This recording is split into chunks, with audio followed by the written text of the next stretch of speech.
Truth and Reconciliation Commission for the symposium, I communicated with Martha Minna, who is at Harvard one of the leading scholars on the TRC. And she recommended Jens Meierhenrich as a fine speaker and scholar, referring to his 2008 book, The Legacies of Law, published in Cambridge. Just to give you an excerpt, not from Jens's book, but from an article that he wrote on a systematized concept of reconciliation, I'll share the following.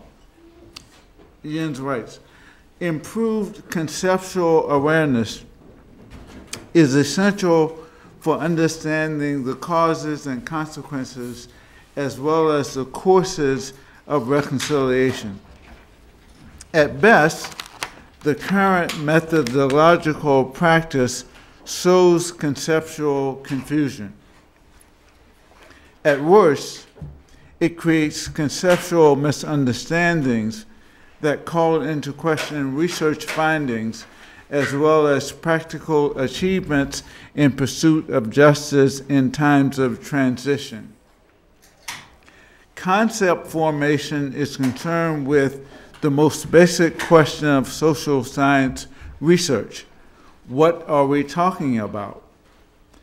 Answers to this question are indispensable for moving from concept formation to proposition formation to research design in the methodology of the social sciences. These interdependent tasks form the foundation for explanation and understanding. For as a protagonist of the old conceptualism put it, as we are prisoners of the words we pick, we had better pick them well. The principal objective of this article is to help scholars of dispute resolution pick their concepts of reconciliation well. It is to encourage scholarship that reflects deliberately on the meaning of words, scholarship that takes seriously the connection between ideas and facts. Jens?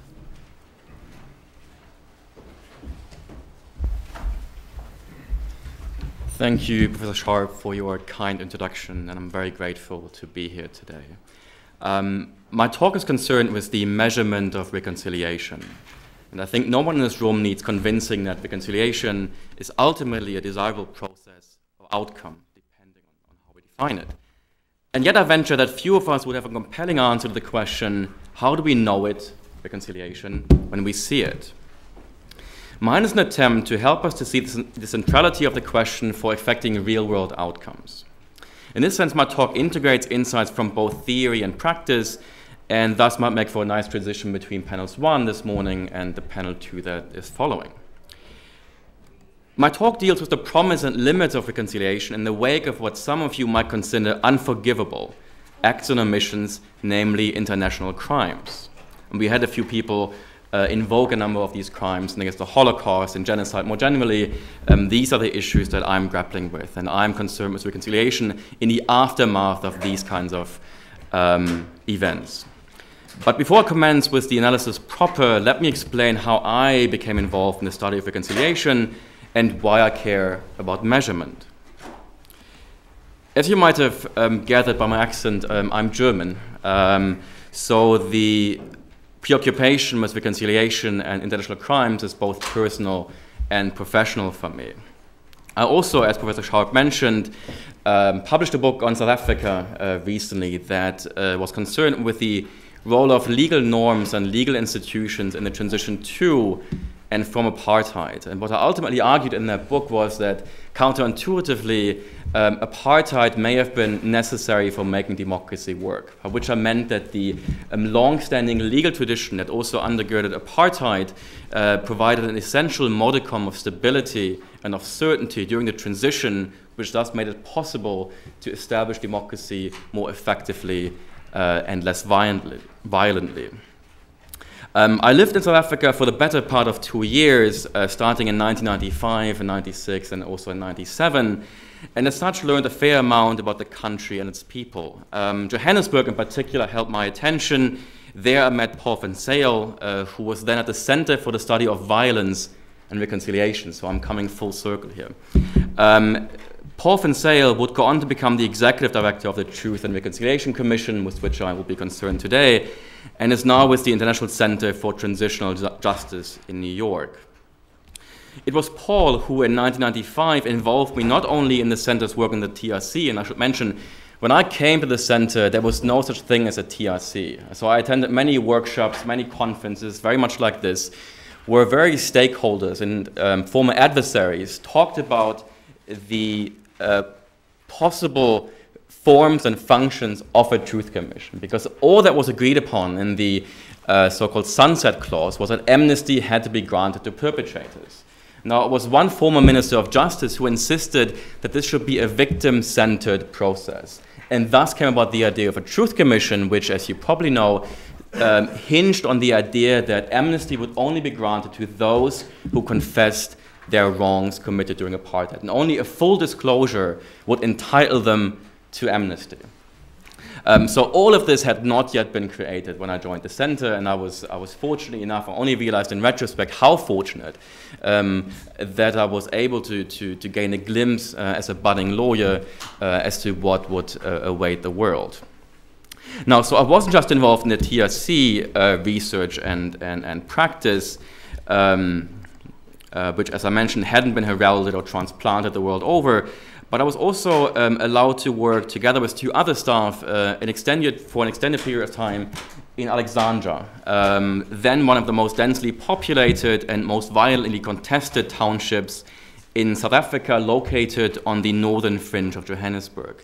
So primarily what you will hear today from me is based on, I don't want to say first-hand experience, because I was luckily not ever a victim of violence, but I've seen conditions in which people are forced to coexist after violence has transpired.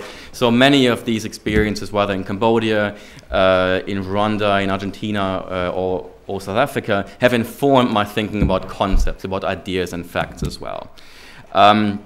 So it was in Alexandra that I acquired a feel for the convoluted politics of South Africa, and notably for the real and imagined cleavages that had driven it apart. In May 1995, the National Peace Accord Trust had commissioned the center where I was employed to facilitate change in Alexandra. The project's aim was to empower about 1,200 families, including their violent members, and other so-called stakeholders from different constituencies who had been displaced as a result of collective violence that had torn to shred the social fabric of Alexandra in 1992. Ultimately, this demanded that the center and our 3-person crew who acted on its behalf play a central role in attempting to rebuild shattered relationships, facilitate a process of sustainable local-level reconstruction and development, and set in motion a process of reconciliation. I'm using the inverted commas in order to draw attention to the slogans that have been floating around much of the field of reconciliation studies and so on, because they often become meaningless the more often we use them. They're all associated with some inherent value and goal, and yet I think we often don't step back and ask ourselves what their meaning really contains. And this sort of echoes some of the remarks made during the first panel as well. So I'm not sure what, if any, our contribution was in Alexandra, but I remain truly grateful for the township's hostel dwellers and inhabitants. And one of the areas in which I work was called the Beirut area, in reference to Lebanon and sort of the turmoil, upheaval, destruction that people remembered from the early 80s there. So you get an idea of what this township looked like and what kind of issues the inhabitants faced. So this is by way of a background to my research into the causes of violence and ultimately also responses to such violence. So it was then that I first began to ruminate about the problem of reconciliation's measurement, even though I didn't quite know then that that's what I was engaged in. Then came Rwanda. I have been working on Rwanda for the last 7 years, and I'm about to finish a book on legal responses to the Rwandan genocide. And I have been focusing in particular on ordinary trials in Rwanda, but also on the formation, deformation, and transformation of so-called gacaca jurisdictions. Gacaca is Kinyarwanda for justice on the grass, and this is an ostensibly, it's a reliance on an ostensibly traditional method of dispute resolution in South Africa that was revamped in the aftermath of the genocide, supposedly in order to deal with the large backlog of cases. And to give you one idea, still in 2002, when I first went there, when these jurisdictions got underway, still 110 or so thousand suspected genocidaires were languishing in the country's prisons in really abhorrent conditions. So Rwanda, and we're celebrating, of course, this spring, the 15th anniversary of the genocide, was another case that informed my thinking about reconciliation, because there was such a need for people to get along, and yet again, as in Alexandria, to prevent them from re-engaging in violence. Now, I'm also talking about measurement and concepts because I feel there's a great deal of naivete surrounding these issues, both regarding South Africa and Rwanda. And this is particularly pronounced in the Western world and here in the US as well, where people have a very hard time to come to terms with the complexity of violence. We talked about the issue of perpetrators and victims, and these issues are never really that clear in either context, and particularly so in Rwanda, where to just invoke the title of one book on the conflict, victims became killers, and the boundaries of responsibility, of guilt, of blameworthiness are very, very blurred. So now my entire talk and my entire work is intended to basically diminish certainty on your part and anybody who is nice enough to read what I have to say, to really have us rethink some of these knee-jerk responses we have to what Carlos Nino called radical evil. Okay, so what are they all shouting about? Reconciliation. The Truth and Reconciliation Commission of South Africa, or TRC for short, has been heralded the world over. The 21st so-called Truth Commission ever to be created, it was the first to find imitators. The TRC's work in many respects inaugurated the international preoccupation with reconciliation as a response to historical injustice, whether in Afghanistan or Iraq, or Rwanda or Sudan. It has been built by many as a harbinger of justice in times of transitions. Let us briefly consider the TRC's performance. Established by way of law in 1995, the TRC was a multi-purpose exercise. The outgrowth of a political compromise, and this is often forgotten, it was charged with, one, discovering the truth about apartheid, granting amnesty to those who were deemed perpetrators, and thirdly, fostering individual and national reconciliation. The TRC investigated so-called gross human rights violations committed on the territory of South Africa, not so much in the region, between 1960 and May 1994. To this end, it collected 22,000 testimonies of victims and survivors and held a score of public hearings around the country. And I talked with one of our audience members earlier who was lucky enough to attend some of these sessions as well, and I would be grateful for any additional insights you have to offer during the question and answer period. So I was there during these goings-on. So what did the TRC do? As I mentioned already in the beginning, it foregrounded the interests of victims. And this was a major accomplishment that we have to credit to this institution. It was also a remarkable achievement in the sense that it was instrumental in closing many individual dossiers, if you like, on the past, revealing what happened to sons, fathers, brothers, sisters, mothers, and daughters, and laid to rest many of the uncertainty that surrounded the disappearance or death of their loved ones. In other words, it provided, to some at least, a modicum of catharsis. Of course, it didn't do this to many others, and that's, of course, where the controversy surrounding the institution began. In addition, the TRC produced a much criticized report, published in 5 volumes and spanning more than 2,700 pages of text. This report has been faulted for ignoring substantial evidence, archival and otherwise, and for failing to account for the complexities of apartheid. The resulting narrative has been described as brief, selective, and at times historically inaccurate. This notwithstanding, one observer, James Gibson, who is a political scientist at Washington University in St. Louis, concludes that the TRC's tenure was, quote, phenomenally successful. Others disagree, some wholeheartedly. Richard Wilson, a British anthropologist, insists that the TRC's excessive moralism, in addition to what he termed excessive legalism, made impossible any movement toward reconciliation in South Africa. And let me just quote from him directly. Writes Wilson, "Turning human rights talk into a moral theoretical treatise which extols forgiveness and reconciliation in an effort to forego a new moral vision for the nation in the end destroys the most important promise of human rights. That is, its possible contribution to a thoroughgoing transformation of an authoritarian criminal justice system and the construction of real and lasting democratic legitimacy." A middle position is occupied by Deborah Posel, a sociologist at WITS, the University of the Witwatersrand in Johannesburg. She shares with Wilson a dissatisfaction over the work of the TRC and is particularly animated with regard to the report that I already mentioned before. And she claims that the report distorts rather than clarifies the machinations of apartheid. And in other words, it failed in bringing about historical truth. And the idea of truth was mentioned in passing earlier, and I think we can discuss this later on as well. What, if any, contribution does truth make, and what kind of truth really makes what kind of contribution, right? Since it's the Truth and Reconciliation Commission. Okay, so who are we to believe? Did truth lead to reconciliation in South Africa? Can truth lead to reconciliation elsewhere in other settings? I maintain that in order to be able to answer this question, we need to take more seriously than we have the question of reconciliation's measurement. Thus far, virtually all accounts of reconciliation's rise or decline are based on anecdotal or episodic evidence. What then is to be done? I suggest that scholars of reconciliation, to the extent that they are serious about the real world, acquaint themselves with the methodology of the social sciences.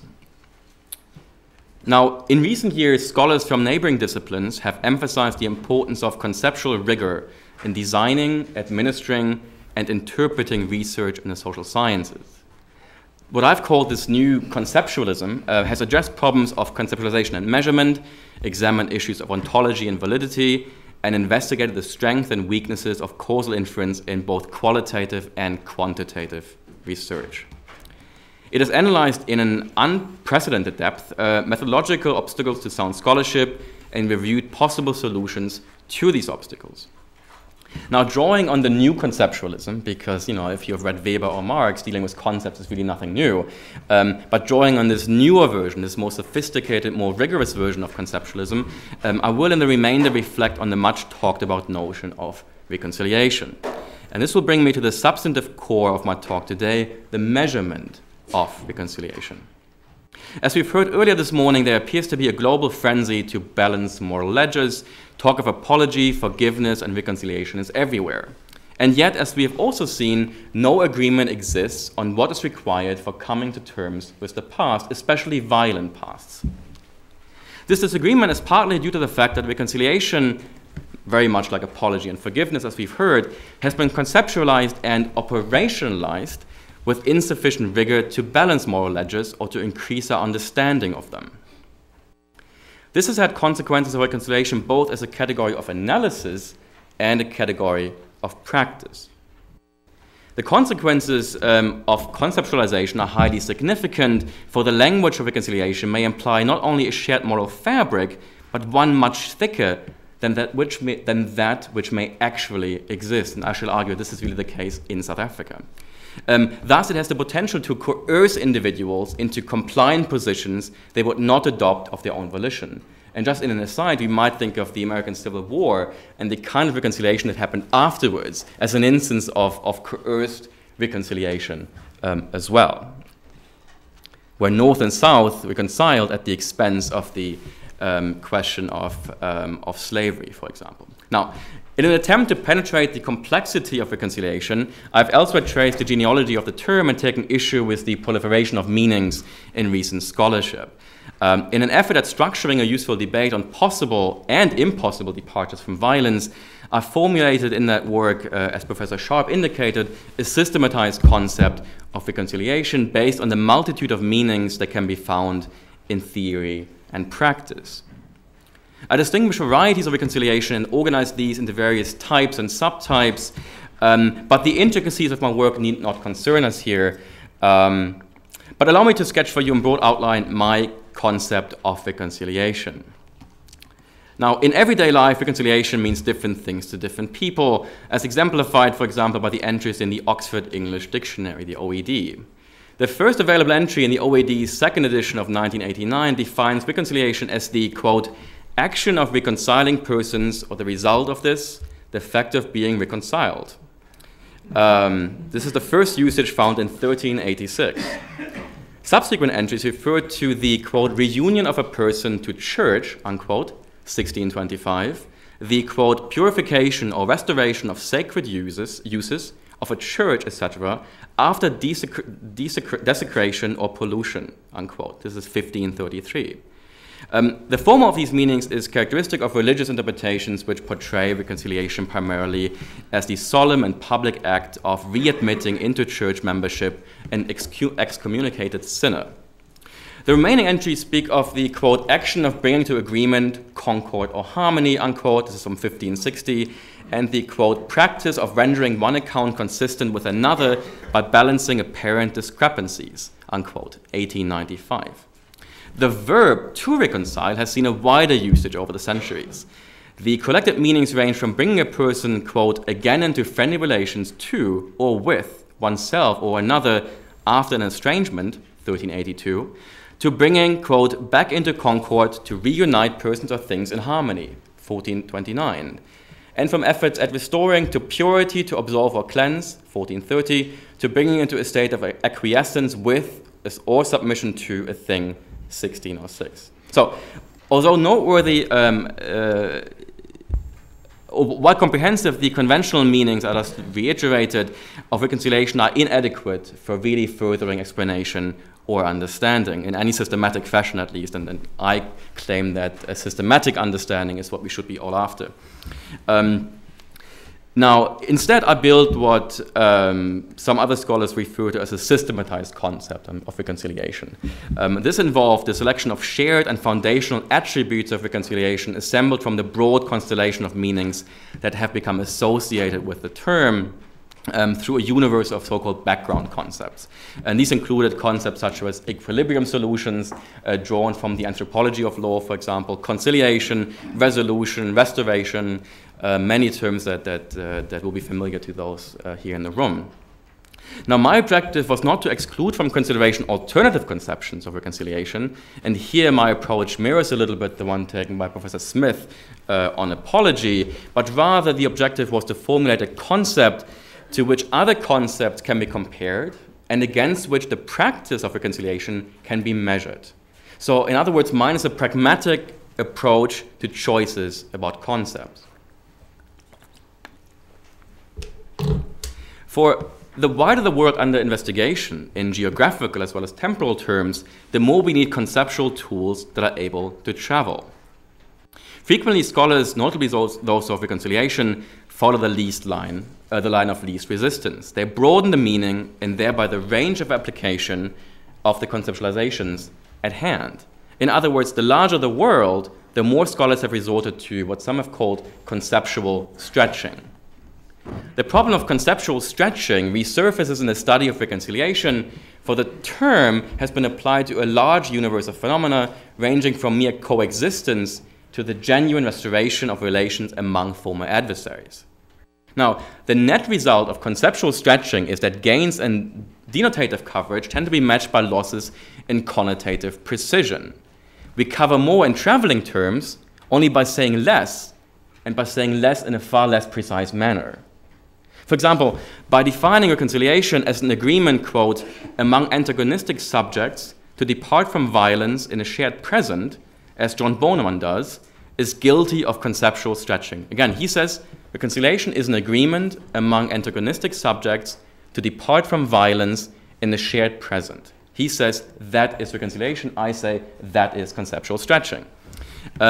So the problem of conceptual stretching arises either when a concept is applied to cases for which it is not appropriate, or secondly, when a concept is defined so broadly that it would cover situations for which it is not appropriate. The latter is a problem of stretching that can arise in studies that have no empirical referent, and Bornemann's definition of reconciliation falls into this category. His conceptualization as an agreement among antagonistic subjects and so on is so broad as to be meaningless. It covers everything from the reconciliation agreement of 403, 402 BC in Athens, which led to the restoration of democracy, to the Treaty of Versailles, which led to everything but democracy. And also, he doesn't pay any attention to the state of mind of the person engaging, or the persons engaging in reconciliation. So I would say these two examples, Athens and Versailles, neither was an instance of reconciliation, but rather of re-equilibration, which is something altogether different, far less demanding, and I will talk more about this. Now, I believe the problem of conceptual stretching is of particular significance in the context of reconciliation because of the normative dimensions of the concept. The effect of excessive conceptual stretching is the erosion of reconciliation's normative connotation. With this in mind, I propose the following systematized concept of reconciliation. Reconciliation refers to the accommodation of former adversaries through mutually conciliatory means, requiring both forgiveness and mercy. Interestingly, mercy hasn't come out at all today, and I actually find it quite useful for my discussion of reconciliation. Where forgiveness connotes the forswearing of resentment, the resolute overcoming of the anger and hatred that are naturally directed toward a person who has done an unjustified and non-excused moral injury, and mercy connotes the extension of an act of compassion to the undeserving person who has committed an unjustified and non-excused moral injury. The details don't really need not concern us here, because I won't go into that direction. But at the bottom line is reconciliation requires both forgiveness and mercy. And incidentally, I disagree with Professor Griswold's bilateral conception of forgiveness, and I adopt the unilateral one, which follows up on the question that was raised earlier. I believe only the person who was wronged is actually relevant for our discussion of forgiveness. The outcome is really, or the other side is really irrelevant on my reading of it. So, but I'm not really interested in the definition per se. I'm more interested in pushing onward to make a larger, far less abstract point. But suffice it to say that the incorporation of both forgiveness and mercy into my concept of reconciliation makes this phenomenon epistemologically, demanding. And this innovation is deliberate. If reconciliation is to retain its connotation as an ultimate value, we must, I believe, rein in the conceptualization of this phenomenon as a category of analysis and practice. So we have to have more modest goals. And it's for this reason that I came up with my concept, which I take to be a narrow or maximalist conception of reconciliation. It calls for nothing less, essentially, than an ethics of caring for the enemy. Now, this also underlines the consensual and voluntary nature of reconciliation, as I theorize it. Absent either of these conditions, the accommodation of differences is coexistence at best. So forgiveness and mercy, and it has to be consensual and voluntary as well. And I think this excludes many cases that we have deemed success stories of reconciliation. Now, reconciliation will be consensual, I believe, if all affected parties choose to pursue accommodation. For reconciliation to be consensual, it need not involve the settlement of underlying discordance. The necessity of consensus relates to the process of accommodation rather than its substance. And this is somewhat reminiscent of Jürgen Habermas' notion of procedural democracy, if you like, and what he outlined in his theory of communicative action. Okay. Reconciliation will be voluntary, as I see it, if all of the affected parties choose to pursue accommodation out of their own volition. To be reconciled with a person is to accept that person as someone with whom one could cooperate in shared projects, placing aside feelings of hostility or injury that might make such cooperation impossible. The requirement of voluntariness is often honored in the breach, and this is particularly true about Rwanda, and I'd be happy to talk about this in the question and answer period. But another example is the debate over the Jedwabne massacre in Poland. And you may have heard about this case. A book was written by gross about this massacre with Princeton. And one contributor to this debate over this massacre in Poland identified traps of premature forgiveness. And she noted that forgiveness cannot be forced upon a group representing the victims. In the opinion of this commentator, such forgiveness cannot lead to real reconciliation. And this brings me back to the cases with which I began, especially the case of South Africa. Now, returning to the measurement of reconciliation. The principal concern of operationalization or measurement differs from that of conceptualization. And I just talked about the concept, and I will stop talking about the concept and move on to the measurement question. Now, whereas conceptualization asks, what are we talking about? Operationalization is concerned with the question, how do we know it when we see it? Now, having defined what reconciliation is and is not, how do we capture its presence or absence in social life? On the basis of my concept or any other concept, what indicators are necessary to produce scores for empirical cases? Or is reconciliation, as one observer noted, a concept that cannot be measured? I maintain it might be hard, but if we are interested in making inroads and actually designing policy, we better have standards that actually allow us to ascertain whether or not our policies or prescriptions are successful or not. Absent such standards, we might as well not engage in these activities, precisely because they often may have unintended consequences. They may actually make matters worse. And this is actually something that happened in Rwanda. It happens in many other contexts where well-meaning people prescribe policies that lead to further suffering, not less suffering. So while this commitment to reconciliation is a good thing, its pursuit or its prescription as a policy may not always be advisable. It may not be advisable as such. It may not be advisable at a given moment in time. And I think we ought to be able to realize when and why and how reconciliation may not be coming about. Now, in an attempt to provide a tentative answer to the question of how we know when we see it, I'll briefly examine James Gibson's extensive work on the salience of reconciliation in South Africa.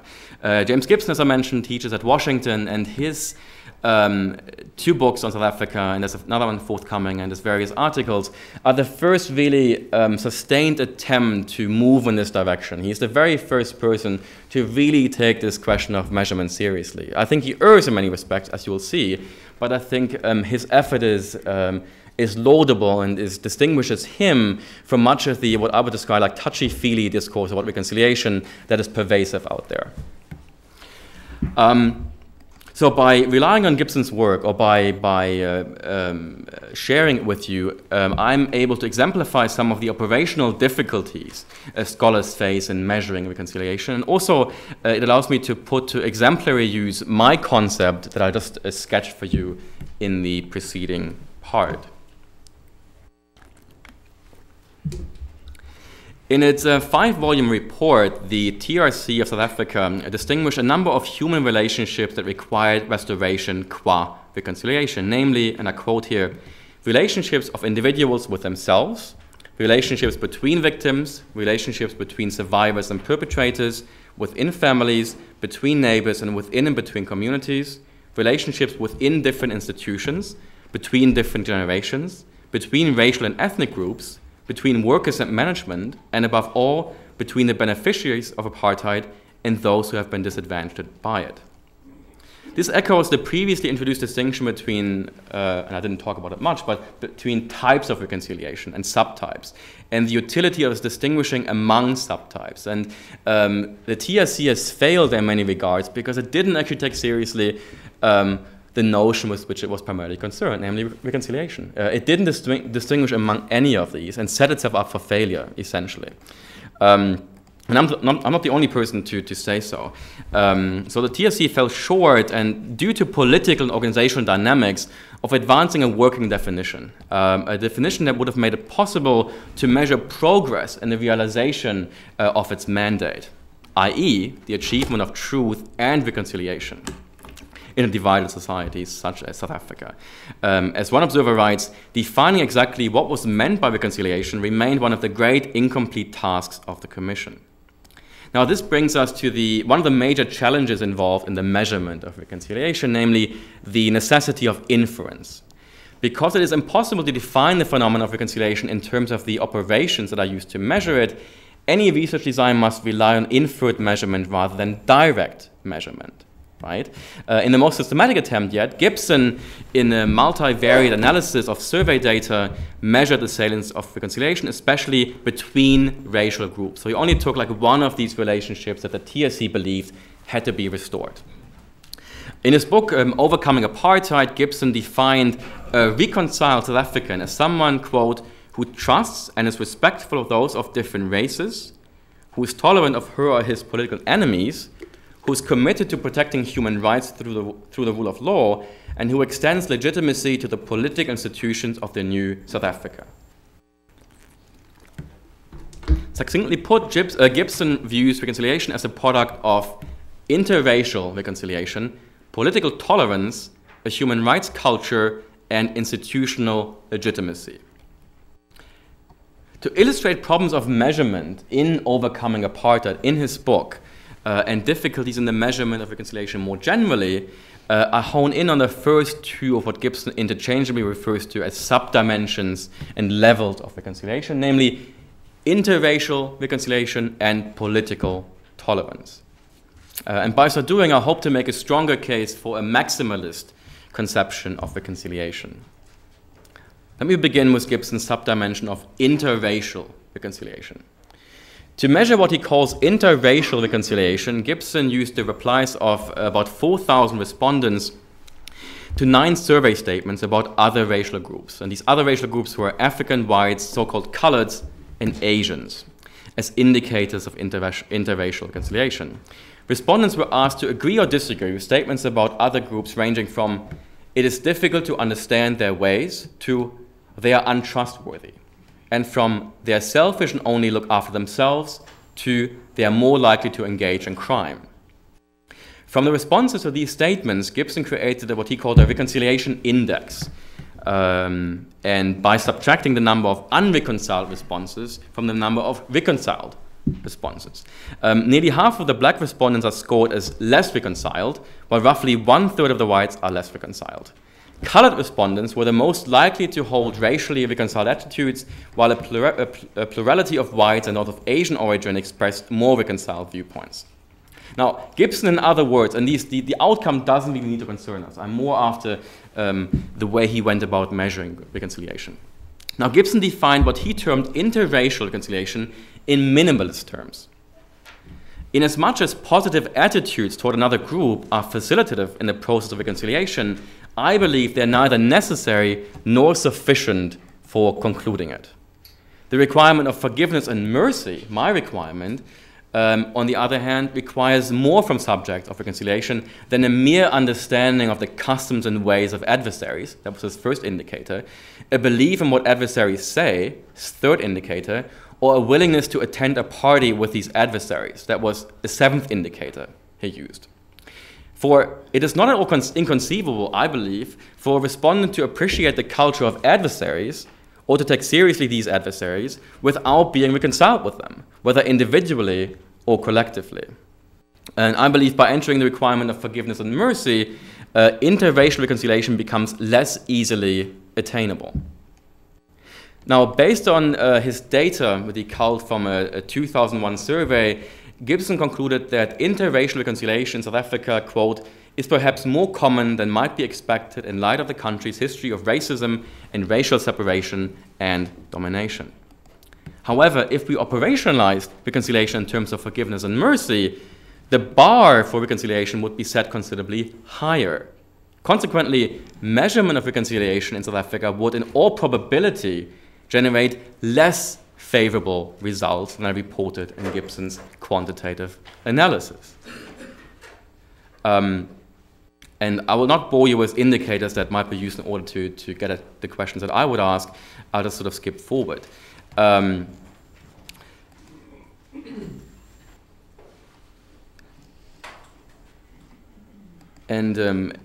Overall, I would say that a comprehensive survey research based on different concepts than the one that Gibson used might show a lower salience of reconciliation in South Africa than the data collected by Gibson. And there's qualitative data to bear out this fact There's various anthropologists who've gone to townships and who've talked to hostel dwellers and have made this claim, found evidence for the claim that basically this the achievement of reconciliation was rather superficial in South Africa. Now, be that as it may, at least it raises questions about the desirability of transplanting this much heralded institution to other contexts, especially to transplant it without any amendments, if you will. And I'm mentioning these things, they seem to be obvious, but they really aren't, because if you talk about Rwanda, for instance, which I know best, this idea was contemplated very seriously. People have written about this. There have been many delegations were sent to Cape Town and Johannesburg to explore the possibilities of having a truth commission in Rwanda and so on. So these things actually have real-world meaning, because people there's a certain contagion effect that is going on, and that's why these questions are not just academic, they really cut at the heart of international policy in this domain as well. Like one anthropologist writes about townships in the Vaal Triangle, the townships I worked in. He says, quote, "Reconciliation through truth was never likely to achieve more than the restoration of social relationships between victims, where suspicion and stigma had been wrongfully attached to one person or a family." Now, in keeping with this, other scholarship has found a widespread desire for revenge that continues or at least resurfaces, and this calls into question some of the quantitative findings reported by Gibson. So this brief comparison highlights the problem or the issue of measurement variation that can result from divergent methodological choices. An argument can be made that the indicators that Gibson used to score interracial reconciliation in South Africa measured the salience of tolerance rather than reconciliation. Which brings me to the second of Gibson's subdimensions of reconciliation, because tolerance is a key element in his four-pronged concept of reconciliation.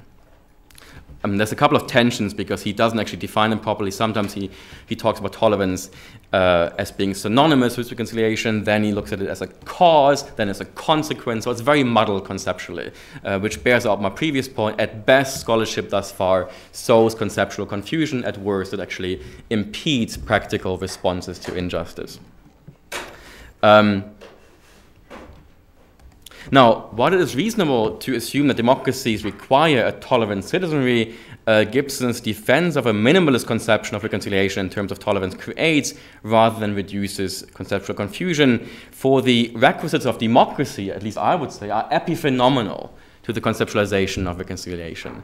Despite an important relationship, the consequences should not be mistaken for the concept itself. Now, equating the two concepts, I believe, distorts measurement of reconciliation salience in South Africa. What Gibson measures under the umbrella of tolerance is not synonymous with reconciliation, but a phenomenon that is epistemologically less demanding. It's easier to be tolerant than to be reconciled with someone. And I think if you think about your personal context, you will very quickly find evidence for that. And again, also one major reason is that tolerance is a unilateral act, whereas reconciliation, is the way I conceive it, requires actions from two different parties, which makes it, again, more demanding than tolerance.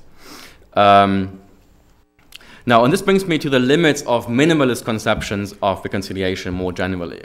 The problem with minimalist conceptions becomes evident if you turn once again to South Africa. Measurement on all four subdimensions of Gibson's reconciliation index resulted in the following mean scores. 59% of so-called colored South Africans, 56% of white South Africans, 48% of Asians, and 33% of Africans are scored as reconciled. Overall, Gibson finds that about 44% of South Africans are somewhat reconciled, celebrating this as an unexpectedly high level of reconciliation. Now, what's wrong with this picture? In as much as Gibson's operationalization of his concept is logically sound, the scores derived from his indicators can be meaningfully interpreted, and that can be interpreted. It is arguably empirically problematic for some of the reasons that I mentioned before, and I will just skip this section in the interest of time.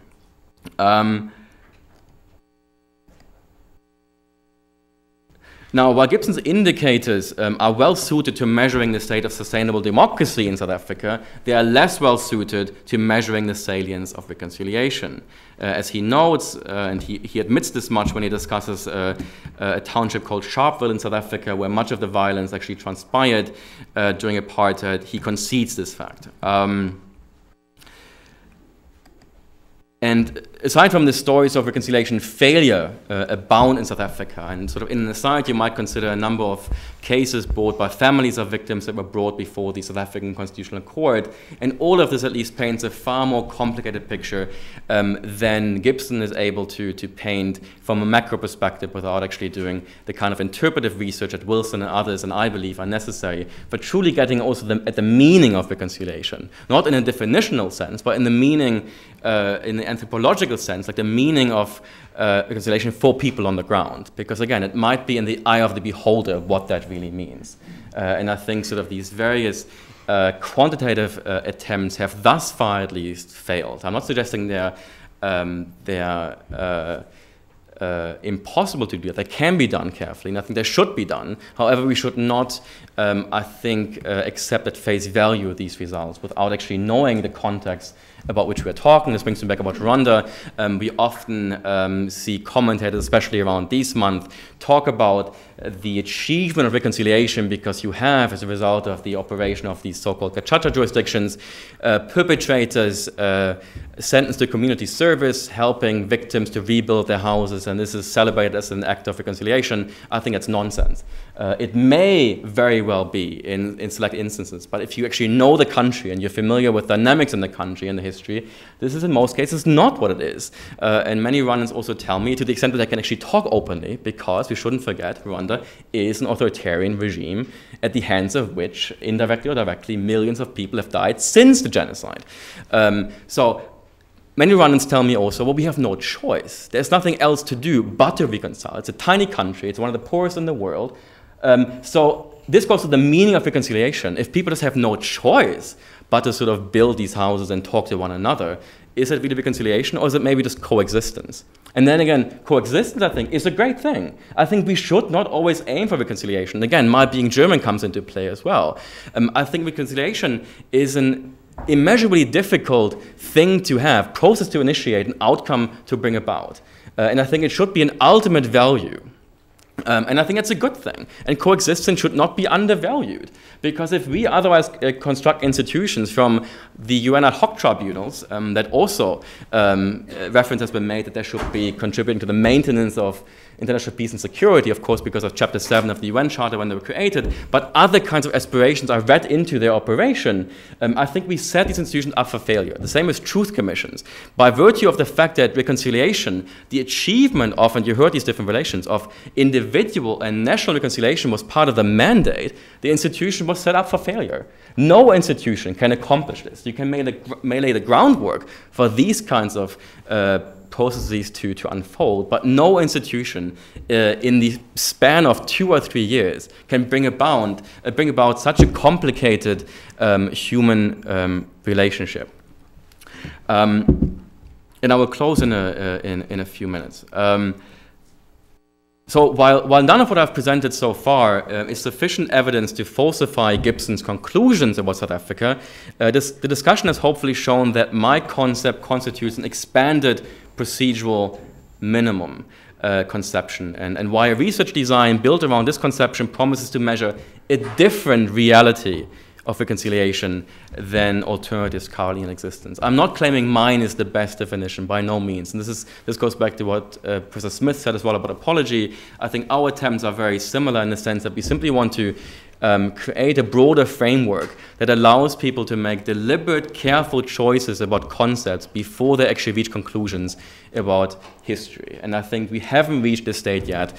People are far too willing to reach conclusions about the absence or presence of forgiveness or reconciliation or any of these other morally latent terms.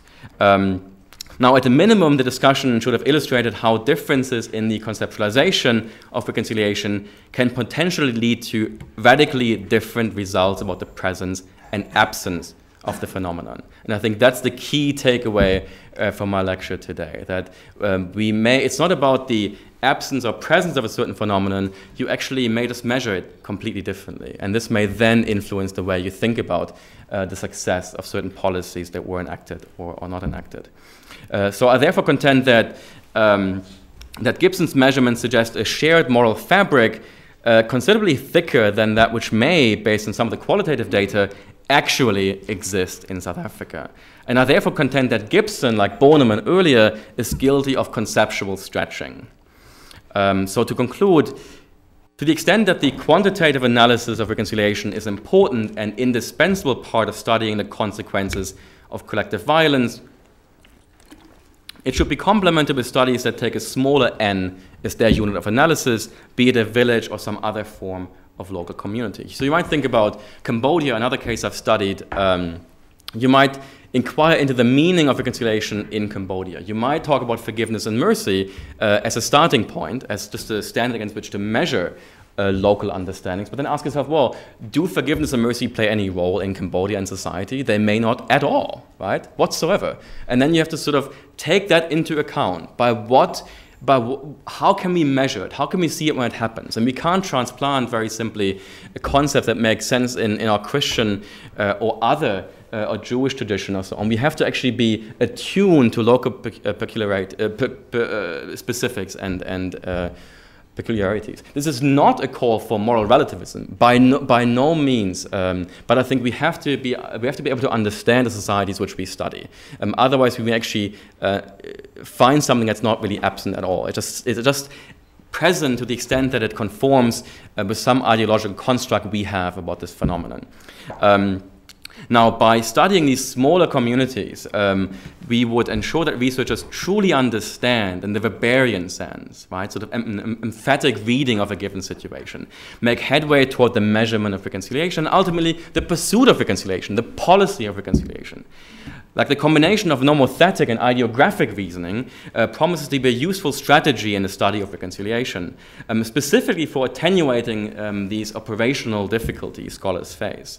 And I've tried to exemplify some of these difficulties today by placing Gibson's pioneering analysis, and again, by notwithstanding anything I've said, I still believe it is a pioneering analysis and a groundbreaking work that requires engagement. But nevertheless, by placing it alongside a hypothetical analysis informed by different concepts like my own, that reconciliation requires further study. Now, the discussion of these two systematized concepts, Gibson's and mine, was meant to illustrate the importance of distinguishing issues of measurement, operationalization, from issues of meaning, conceptualization. And unfortunately, time constraints disallow a comprehensive analysis of this and other issues involved in the study of reconciliation. But the remarks on measurement that are presented were meant to complement the focus on the concept in the earlier part. Operationalization, as Professor Sharp quoted me earlier, is the linchpin that connects categories and cases or ideas and facts and constitutes a methodological task second only to that of conceptualization. And as far as the latter is concerned, I firmly believe that the formulation of realistic concepts, one scholar, Susan Dwyer, talks about realistic concepts of reconciliation that are more attainable in practice, is counterproductive. I don't think we are not served well by having attainable concepts in practice. For I believe if reconciliation is everywhere, it is nowhere.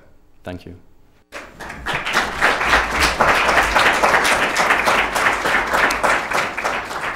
Okay, we do have time for questions. Yes.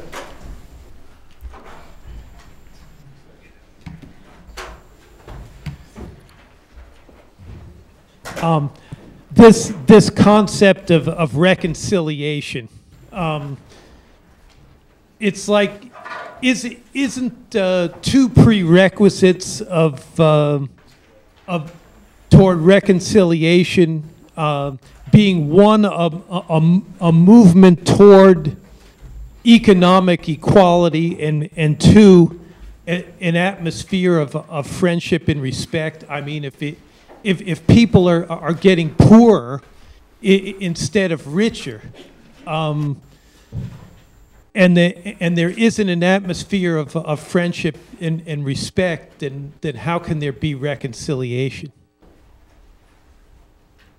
Mm-hmm. It's a good question. I would say that the achievement of or the reduction of economic disparity or the attenuation of poverty are all desirable processes and outcomes, and they will certainly facilitate, I think, or they may facilitate a movement towards reconciliation. But I personally wouldn't say that they are necessary attributes of reconciliation. The same with friendship. I think friendship is a concept related to reconciliation, but not necessary. I think if friendship were the goal, it would be even more demanding. And I think enemies need not be friends in order to be reconciled. I think it is about the underlying issue that drove adversaries apart that needs to be addressed. I think it need not go as far as friendship in order to constitute an instance of reconciliation. I guess I have the microphone. Is it working? It is working, yes. Fine. I'd just like to add to your remarks, because I think they reinforce, perhaps punctuate them, some of my own observations about attending the Truth and Reconciliation Commission hearings. I went in 1998 when the TRC was winding down. It was maybe the last few hearings before they wrote up their report. And I went to Mamelodi, a township outside of Pretoria, in this giant auditorium, where on one side of the auditorium was a microphone marked Sesotho, and all the Africans were sitting over there. Probably, indeed, some of them had buttons that read "Family of Victim." And on the other side, a dozen white people. I sat among the Africans as a small token of solidarity, but I also wanted to get the vibes from them, what they were doing and saying as the testimony took place. First of all, they were 40 meters from the testimony, divided by a big space. Those who testified were up on the stage. There just was no way these people could relate to what was happening. And moreover, the way the tables were arranged, they couldn't even see because there were television cameras in the way and so forth. It just wasn't physically set up to bring about reconciliation in any fashion whatsoever. This hearing involved 10 police officers who were accused of torturing to death, disposing of the body, and then planning the cover-up of one relatively small potatoes operative for the ANC. The testimony went on for hours. Tremendous detail about the torture. It was unsettling for me. And not only did they not testify voluntarily, it had to be pulled out of them by lawyers for the commission who were able to see flaws and to bring them to our attention. All sorts of excuses. I can't remember. Oh, my testimony is in Afrikaans and you're asking me in English. I don't understand that. All those sorts of things. In that sense, I got the feeling that the TRC was failing miserably in bringing out the truth of this operation. And in fact, when I read in the paper several days later, or actually several weeks later, that these men had gained their immunity by this non-voluntary testimony, I really was upset. Thought it had failed. There was no apology, no remorse. They stonewalled continually. They had lawyers on hand that you knew were telling them, don't say that, because what you're doing is creating a record that may enter into a criminal or civil procedure later. And so it wasn't what it was cracked up to be. Now, in that sense, evaluating the TRC, I would say, means that you have to evaluate several TRCs. In the beginning, the testimony came from the victims and the families of the victims, in which, during that testimony, names came up. And if you were a cop and your name came up early on, you'd better seek immunity as quickly as you can. And so the first wave of those who sought immunity were people who wanted to tell their story and wanted reconciliation. The second wave were those reluctant characters who had no sense of remorse, but who were protecting their tails. And in that sense, we have at least two TRCs in operation. And I think that point has never been brought out to the best of my knowledge. Thank you. Yeah, no, it's a very interesting account, and I think you're absolutely right that I like the idea of like different TRCs, and they certainly existed in various respects as well, because you can look at it differently, even in the sense that you had a TRC committed to, again, uncovering the truth and also giving like voice, as it were, to victims. And there's others that are more after forensic truth. And you described perfectly the dynamic that often obtained, namely that, and this goes back to a criticism I mentioned in passing, excessive legalism. What was not a legal institution, except it was created by way of law, became a legal institution, and sort of you had dynamics where you had kind of adversarial proceedings going on, where lawyers were advising their clients, essentially, and that sort of undermined the search for historical truth, basically. So that was one TRC, the one that sort of may have failed in, and this goes back to the criticism of the report as well, the one that failed maybe in really creating a record, or it may have created some kind of record, but not the record it set out to be. And the other one that sort of tried to deal with questions of guilt, responsibility, and so on. And there was also, in terms of the organization of the institution, was very interesting. There was a tension that existed between the research department of the TRC and between the Human Rights Violations Committee. And this goes back to this very same issue. The research department was very interested in, when they went out in the field and collected testimony, for example, to also give people a chance to tell their stories. And they had sort of nice forms that had to be filled out, and that makes sense to create a database. Initially, this form had a section where victim survivors could tell their story. It was a fairly big chunk, and they could fill it out. And this was a way of, catharsis, like moving towards catharsis. Then, in response to some criticism by the lawyers in the Human Rights Violations Committee, this section was struck because A, it was inefficient, it took too long to get this data, and secondly, it didn't have any justicial value, essentially. It wasn't anything relevant to the way lawyers operate. And this sort of points to like an inherent tension in this institution, and which is not to say it was not really set up in a way to serve victims, but it became something over time. So I like the idea of different TRCs, whether temporally, organizationally, it definitely was formed, transformed, deformed, and I think we would be well advised to follow your suggestion to unpack this evolution a bit, as opposed to treating it as this black box that either succeeded or failed. Because I also don't want to be understood as saying that this was a complete failure. I think it wasn't. We just need to have, I think, paint a differentiated picture of this institution's performance. Okay, we have a question here and then Charles. I'd like to ask a question about Rwanda. Mm-hmm. If it's only coexistence and not reconciliation, what do we have to look forward in the future? I was in Rwanda a year ago. Very, very impressive country. Lots of good things happening over there. And Rwandan families, and I'm very close to here, who have lived through absolutely the worst of the genocide, unbelievable people, have come here. The thing that shocks me is how absolutely positive they are, how happy they seem to be, how they've reestablished families. I wonder how they can be as positive as they are, considering what their background has been through that horrible genocide. My question is, if it's only coexistence and not reconciliation, is this just suppressed enough that we're up for more problems in the future? And how can we avoid that? Mm-hmm. Yeah, it's a good question.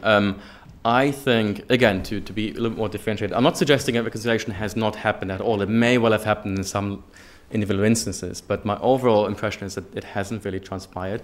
And the happiness you describe, I'm not suggesting it doesn't exist, but having known the country a bit, this is pretense for the most part, for a number of different reasons. Years and years of living, I mean, I've known this family 10 years, I've seen no... I'm not suggesting in your particular, this may very well, I'm just sort of generally speaking, and this is very similar to, like, when I first went to Rwanda and I sat down, I came from Burundi, and I went on the ground, I felt immediately at home. And I realized later this was because I was German. The country is very akin to Germany in the respects of like order, obedience, authority. All of this is very important. And as a white person who was introduced as or any foreigner for them. It doesn't even have to be a white person. I have a very good African-American colleague who went to South Africa and he felt white for the first time in his life because he was treated as if he were white, not black. But in any event, anybody would be considered an authority figure. Rwanda is a very violent country that is a repressive state, so people have to be very careful what they say at any moment in time. And it's very difficult to know what will ever get back to whom at what point in time. So you're better off, again, this is a general argument, you're better off to suggesting things are peachy in Rwanda than in any way even allude to any problems that might exist. And I have a number of people who've been detained. I have a few people who we brought to Harvard as so-called scholars at risk, whose names appeared on death lists for nothing more than simply criticizing the regime. President Kagame was supposed to come to Harvard on the 20th for debate with me and my colleagues. He has now postponed it. But the regime is not very keen on being challenged, and any challenges will be met very swiftly, especially in the country. And the country is tiny. It's the size of, like, what is it, Connecticut maybe? It's really tiny. It can be very easily governed, and this is a tradition that goes back like since colonial times and even before that. This is a very dense network of repression that covers the country, so you can't really be sure that whoever you're talking to is not going to squeal on you, so to speak. I'm not suggesting this happens in your case. I'm not suggesting, and many Rwandans do believe in advances, obviously. And the country, I should also say, has been impressive in terms of economic restructuring, in terms of, for example, fostering satellite technology and telephone networks, and there's like a new plan was revealed in 2008 in December about how Kigali is going to be changed and rebuilt in the next 20 years. A new airport is going to be built. There's a lot of positive development, but this often is at odds with, for example, the way in which survivors are treated. Genocide survivors do complain that they're second-class citizens, that sort of their issues are not usually met. And this is often, this gets lost in the US, whether you read New York Times reporting or any other major news stories. There are different types of Rwandans, different types of Tutsi as well, and they're not all on the same level, and they're not sort of all have similar preferences or ideas or interests about the future of the country.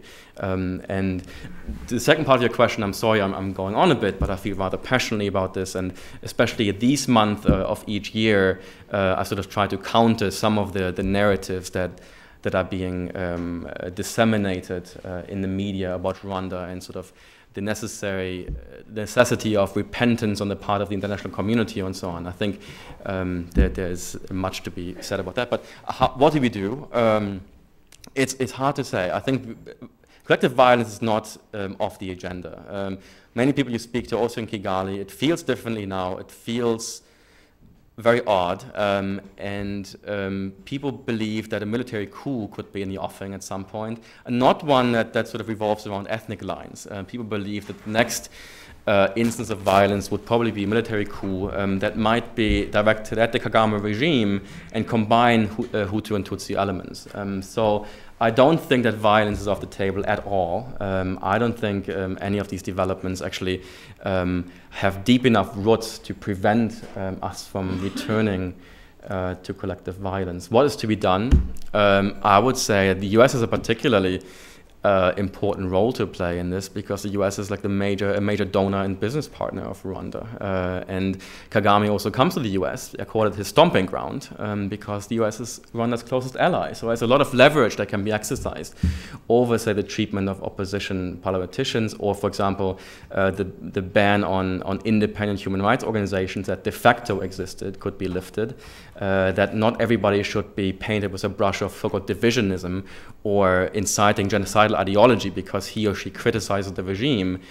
This is condoned by the international community, and I think this is one way to push against this. Not so much just to criticize the regime, but also to signal to others who may be thinking of a violent overthrow that there may be other channels that are not entirely foreclosed yet. We have one more, and then we'll have to break to the next panel. Chuck? Thanks for the most interesting talk. I'm puzzled by your definition of reconciliation. You said that forgiveness and mercy and I think care for the enemy are necessary conditions for reconciliation. And it seems to me that there are a number of good reasons not to accept that. I'll just name a couple of them. Mm-hmm. First, you said correctly that reconciliation is bilateral. You can't be reconciled with somebody who's not reconciled with you. Mm-hmm. On the other hand, you said that forgiveness, which is one of the necessary conditions for it, is not bilateral, it's unilateral. So I think there's a problem in combining those two. Secondly, your definition seems to rule out cases of reconciliation that we would normally want to count as reconciliation, for example, between the United States and Vietnam. I'm talking about reconciliation between nations. But cases in which there hasn't really been forgiveness, or there may not have been forgiveness, in which case forgiveness can't be a necessary condition of reconciliation. So I wonder why we should accept your, what's an implicit demand that we drastically revise our use of the term. Thirdly, I'm not sure that it really makes any sense to talk about forgiveness in a political sphere when we're talking about nations, except in a very metaphorical sense. We don't really talk about, the United States forgiving somebody, another nation. I'm very suspicious of that kind of talk, but you would have to accept it, and I think that's quite problematic. And finally, with the terms of the measurement issue, which is your issue, if you do build in forgiveness as you have, it seems to me you doom the possibility of quantitative measurement. I mean, how are you going to measure forgiveness if forgiveness has anything to do with a kind of change of self and a giving up of an emotion, especially on the political level? So I think, in a way, what you've done is to take a conception of reconciliation that may be appropriate in the interpersonal sphere, and you've transplanted it to the political sphere, but in ways that end up to be self-defeating. These are excellent points and questions. Naturally, I disagree with everything you've said, but these are nevertheless very.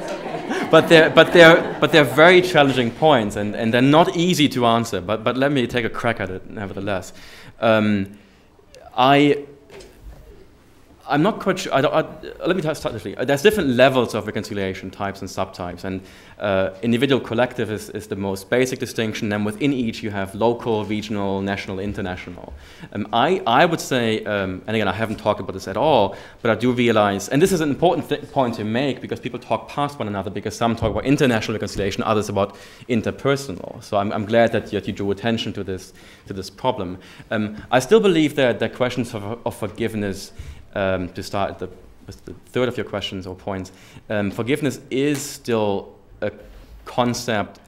And again, I talk in this instance primarily about interpersonal reconciliation, the cases I mentioned, and maybe national, not so much international. But I think forgiveness is still an instance we can talk about internationally as well. And I'm not quite sure why we necessarily should say that the US and Vietnam are reconciled. I mean, what is the demand for a characterization of reconciliation? I mean, why is that necessary? We can call it like coexistence or whatever else. Or we can see that there is some kind of friendly relationship going on. But what's the need to call it reconciliation other than to make us feel good? So again, mine is a maximalist understanding of reconciliation. It's not just applied to any and every occurrence that happens to come about. And if you look historically at issues, a 50-year absence of violent conflict is not necessarily an instance of reconciliation. I mean, if you just look a little bit longer, countries like France and Germany, for example, remained enemies for quite a while. Just because there wasn't any war does not mean there was reconciliation achieved. And this also doesn't preclude from having business or any other relations. So I actually would question the empirical case per se, but I'll leave that aside. But I think we can still demand, we should demand that forgiveness be part of it. Take the example of Poland and Germany, for instance. We talked about this earlier in passing. Willy Brandt, of course, went to Poland in 1972, and he knelt down and basically, by so doing, took a step towards atoning for Germany's sins, if you will. We can debate whether or not this was sufficient. An apology, I would say, probably wasn't sufficient. And yet, why would it not be possible to demand, for instance, in order for full-scale reconciliation between Germany and Poland to obtain, that the Polish state, say, qua government, accepts or sort of forgives Germany as a state for these kinds of sins committed in 1939 and thereafter. I'm not quite sure why it couldn't apply, why we couldn't make it work. As opposed to talking about the measurement question, you're absolutely right to point out that this is very difficult to measure. But when I talk about measurement, and I think this is the way we have come to think about things, as soon as you hear measurement, you think data, quantitative, large N. I think about measurement also in a qualitative sense, and this is like the last remarks I made in passing go to this, that ultimately you need interpretive studies, you need sort of anthropological approaches to these issues in particular to get a sense as to whether or not there's movement towards reconciliation, towards forgiveness. You essentially have to break down local understandings, if they even exist, of forgiveness or mercy. There may be other terms, like if you're in a Buddhist situation, for example, it may not be about forgiveness or mercy, or it may well be, but somewhat differently. This will be very, very difficult to study, but I think we owe it to the subject matter that we take this effort. I think it would be dangerous to conclude that a certain whether it's forgiveness or reconciliation obtains, to sort of take a shortcut to such a conclusion. So I don't have any direct answers. I have a couple of indicators that do exist on this. And lastly, the first point you made was that I still believe that it is not mutually exclusive or contradictory to have forgiveness being a one-sided concept and reconciliation a two-sided concept. I just believe that with reconciliation, the principal emphasis is really on the injured party, essentially. And I think the injured party, and some people have criticized me for suggesting, well, you don't require anything from the offender. And well, I require social interaction, but I do require more from the injured party, because the injured party ultimately has probably a harder time doing the living. And that's why I require forgiveness on that party's part, and then mercy in addition to forgiveness. I'm not quite sure that answers your challenge. I doubt it does, but that's what I have to say for now. Is there time to respond? Well, there's not time, but just a short. But I get the last word, right? Yes. Well, okay, so just on two of the points, you know, with respect to Vietnam and the United States, I wouldn't say that they're reconciled because they're coexisting. The point is that they've resumed diplomatic relations, they are cooperating economically. There's a whole set of new relations that have taken place, but not necessarily forgiveness. So that's a good counterexample, I think, to your theory. With respect to why can't nations forgive, I think the ultimate answer is because they're not persons. And forgiveness has something to do, on most accounts, with a change of self, with adopting a new attitude, with forswearing or moderating resentment. And those are not easily attributed to abstract entities like nations. So if you want to make your case go, you have to overcome that objection. Yeah. Yeah. Let me try. Okay. I think you are right that we do not treat states as persons, and yet we do at the same time also. And I think just because we haven't yet thought about something in a particular way doesn't mean we shouldn't in the future. Take, for instance, the case of states as international actors. States are treated as unitary actors in international law. States are accorded properties of persons, essentially. Especially when we talk about, for example, the arrest warrant issued for President Bashir in Sudan, right? This is basically about the responsibility of states, qua heads of states, for international crime. So if we assume that this principle exists in international law, I don't see why we cannot go further and treat states as sort of akin to persons in another realm. Sure, I think it does require philosophical reasoning, it requires some amendments, but I think it's not impossible. I'm not suggesting it's the easiest thing to do, but I think it can be done. I think it is not more or less artificial than attributing a responsibility or any other motives to states, as we have done for centuries, incidentally, in international law. They're akin, but the big important disanalogy here is that this has to do with a link to the emotions or to the sentiments. So if forgiveness has to do with forswearing resentment and with a change of self, it's that which doesn't get adopted very easily in the case of corporate identity or state identity. There's issues of responsibility, attribution, all that. But I think that's the problem. That doesn't transfer. I think it can be made to transfer. And the same, it was another good example. We do treat corporations as entities that are blameworthy as entities, not by virtue of the persons being a part of it. So again, it's a challenge. Certainly it's a conceptual challenge, but I think it can be met. And with the case of Vietnam, again, I'm just not quite sure that this is really reconciliation at all. I think there's more to be required. And you mentioned the example of diplomatic relations. Well, we have diplomatic relations, or we had them, or you had, with the Soviet Union during the Cold War as well. And clearly it was not a case of international reconciliation. So I'm not quite sure that that's a sufficient indicator to speak of reconciliation at the international level. Thank you.